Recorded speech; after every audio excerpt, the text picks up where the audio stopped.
coach and be a student and be a beginner again. You know, stop thinking that, oh man, this is not gonna help nobody, or oh, I don't gotta do that, or I'm not gonna, listen to this person. Like, Yeah, never be afraid to learn. You got homies right there. What are you so back for? Come on, man. You're not your own man. Like all that fucking the back trash, back talk. You got to forget what people think about you. Like you have your own life.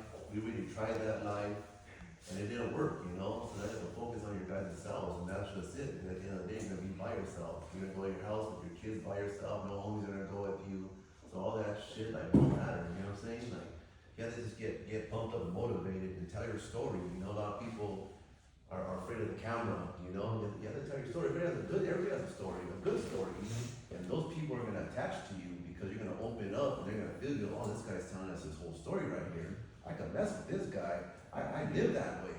I'm living his story right now. So you're gonna gravitate to the people that wanna mess with you, And you guys can't be embarrassed too, like just to tell your story. I don't care what anybody thinks. The homies say, girls say, friends say, like, what are you doing that for? You sound stupid, Hell, I know what I'm doing. I got a plan. I got a brighter future ahead. You guys stay there. I'm going somewhere else in life, So you guys gotta forget what people think about you or talk about you, because at the end of the day, they're not gonna be there. Just you do by yourselves, You guys gotta shoot that content. Don't be afraid. Get on that camera and just talk. What's up? Spit your story, You may not get a lot of views, a lot of likes, but fuck that, you're doing it for yourself. You're doing it because you like it, not to entertain anybody else.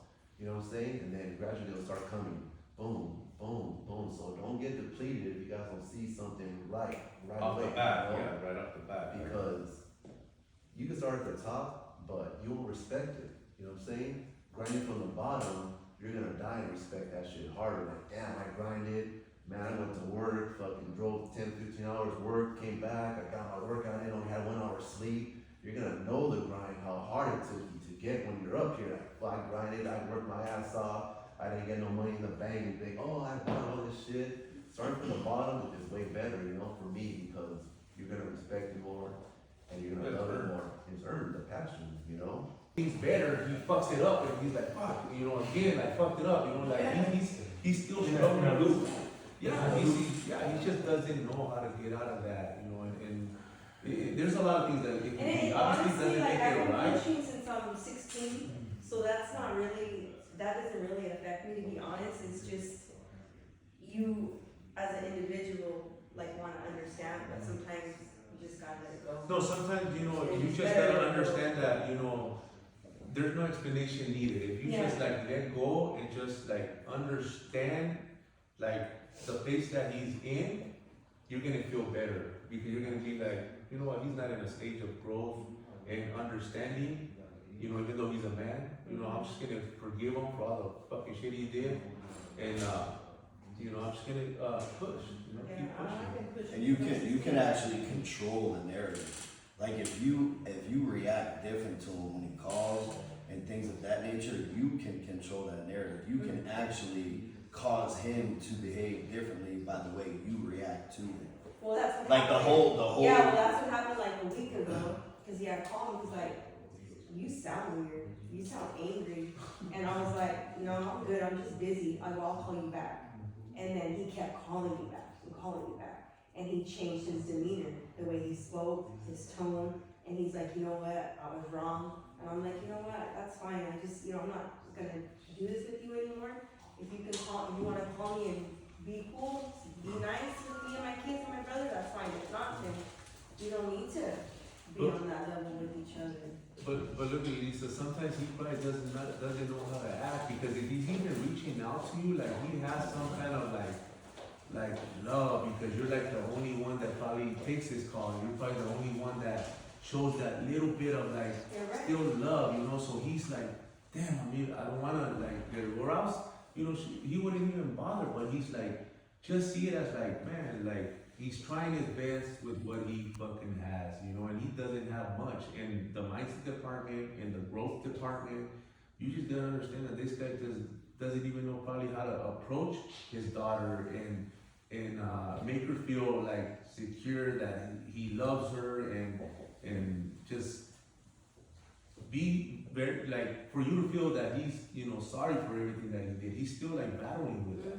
Just, yeah, because, or else, like, those are like little hints that you should take like as positive, like, okay, look at it, you know, don't look at events, circumstances, and people as good or bad, because you set yourself up for failure. So you gotta look at it as like, you know what, wouldn't it be better if you're like, fuck, well, at least he's calling me, like, well, like, he bugs, but sometimes I don't wanna take his damn calls, but fuck, he remembers me, you know?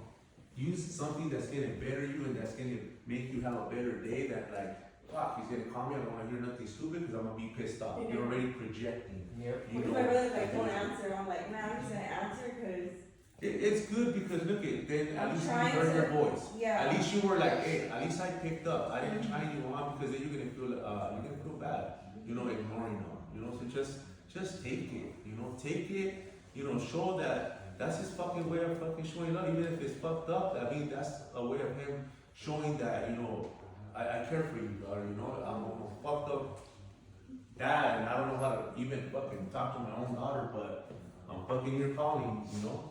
Just take it as that, so you won't, because even though you could tell me and you could, like, tell me 10 times that it doesn't bother you, I could tell it does bother you. For sure.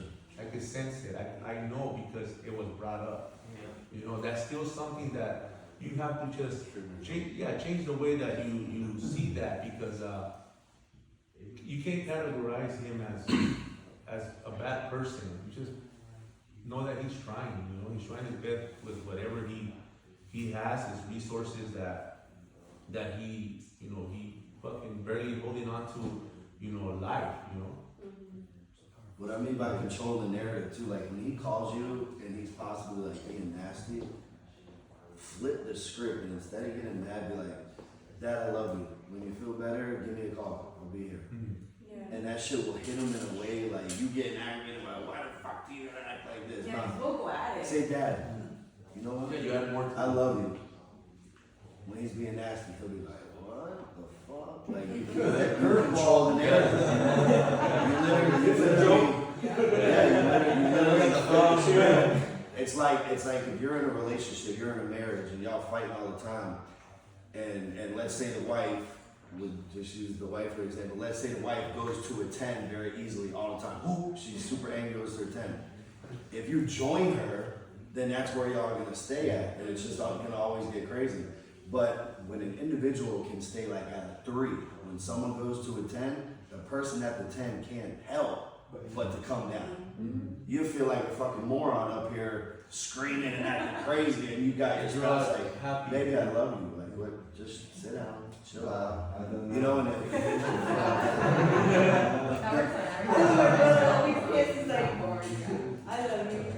I'm gonna go outside. You know, like people can see what we're doing here, they can think it's stupid. We can think Yeah. it's big, and then we can think it's dope. So you guys heard the saying, right? Beauty's in the eye of the beholder. Like all the kicks you guys are wearing, y'all think is cool, right? But some people can think it's janky. So like, what the fuck is reality? Perception. And what you're explaining is like how you perceive that situation. Like that's the truth of it, you know. And like I can relate to you because I had a horrible father. I didn't have a father figure. You know, my parents came from the Cambodian War. I was raised by immigrants. They escaped the Cambodian War, the killing field. Very similar to how Hitler killed the Jews.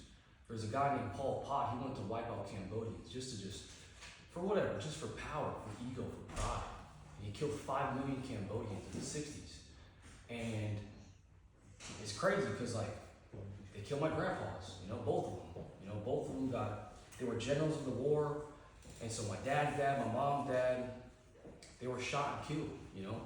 My grandpa, on my dad's side, shot in the face 6 times, beat to death by like 7 people just because he was fighting in opposition of the communist regime, you know. So at 10 years old, my dad didn't have a dad. So think about that. My dad didn't have a dad, escaped this war, all these horror stories. You're talking like, I was raised hearing stories of babies, like 6-month-old babies get thrown in the air. You know what these fools will do? They take a machete and like play kapow, like, and like laugh. Hey, throw me that other kid over there. Catch him, like 3-4 stacked at a time. And so like, that trauma was instilled in me as a kid, you know? And so like, my dad, like, you don't know what you don't know. He wasn't raised with a dad at 10 years old. And so what does he do to our family, bro? Like, leaves us like in shit conditions, you know what I mean? Like he was raised based off of his knowledge, which is like a similar theme that these guys are going off of. Like, they can only do so much with what you know, right? And this is universal truths across the board. Like, we can only build like our businesses just based off of what we know, so we pay for things like this to acquire a certain level of knowledge, so that way we can heighten our capacity of intelligence and apply it to the marketplace, right? Because you only can produce based off of what you know. Like, people can only operate, our fathers, like my dad, he only knew what he knew. And so when he left my family, and to tie back into like perception's reality, like, I always just had a perception, like, the best things that ever happened to me were the things that I never got that went my way. Because that gave me an opportunity to fulfill that seat that I wish I had. And I think that's what we're all being called to do, is to fulfill a seat that we wish we had, and then give that strength and power to the world. You know? And that's where our strength comes from. That's where power comes from. And so, like, I'm a dad now. My daughter's a year and a half. You know, I found out that I was gonna be a father when I was 24. And so, like, I take everything you're saying so personal. I kind of just sit quiet, but like, I'm observing like how you speak about your dad, how you speak about your family. I can feel the pain, you know, because I felt that my whole life. But the moment I started to perceive certain things with the reality that I wanted to create was when I was able to heal myself in that situation and really detach myself from like taking it personal. You know, like I didn't take the fact that he left my 5 siblings with only eggs to eat personal. You know what I mean?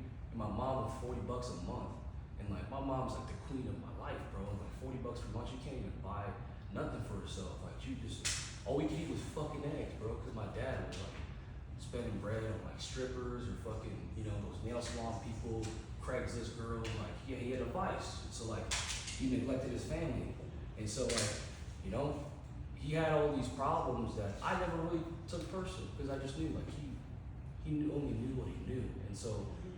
My perception for everything is just, everything's an opportunity. Like, everything that I didn't have is an opportunity for me to fulfill. And that's just how like the world goes round. That's how we can give strength to other people. That's how I was able to do it and repurpose it in my business. Like, I just give strength to people that I wish I had. Because we attract people based off of who we are.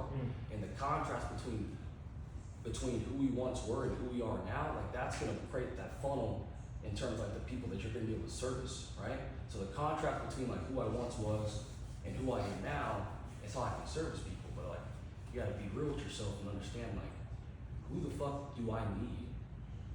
How do I overcome this, and who do I have to become in order to fulfill and suffice who I once needed, based on how I was raised and based on my upbringing? And just know that universal law states that we attract everything based off of who we are, you know? And so like, that's like my whole mindset when it comes to this, because it's very similar, you know? My dad left us in a pretty shitty situation, but I'm grateful, because like he said, it made him him. He wouldn't be him if his mom was loving him. I wouldn't be me if my dad didn't denounce everything that I told him, like, hey dad, this is what I want to do. Be realistic, son. Like, I'm the opposite. I'm the polar opposite of everything my dad told me to be. And it's like dope as fuck. I love it, you know? Like, I love it. Like, perception's reality. I fucking love it. You know, my dad's like, you know, don't take risks, Andrew. If you get in a fight, go tell the teacher. Don't fight back. You know, you raised me to be docile. You raised me to be really weak. You raised me to be very meek, to be humble, to think lesser of myself. Like, there's good humble and bad humble. Like, you don't want to think too low of yourself to where like you hate yourself, like Triple said. You know, I hated myself because of how I was programmed. But then I saw that as an opportunity. How I was raised is supposed to identify who I'm supposed to be for now, my baby girl. You know, and she'll never get to experience what my parents put us through. And I'm grateful as fuck, because I learned through that shit that I didn't want, you know? So that's what I wanted to say. Like, perception is reality. You know what I'm saying?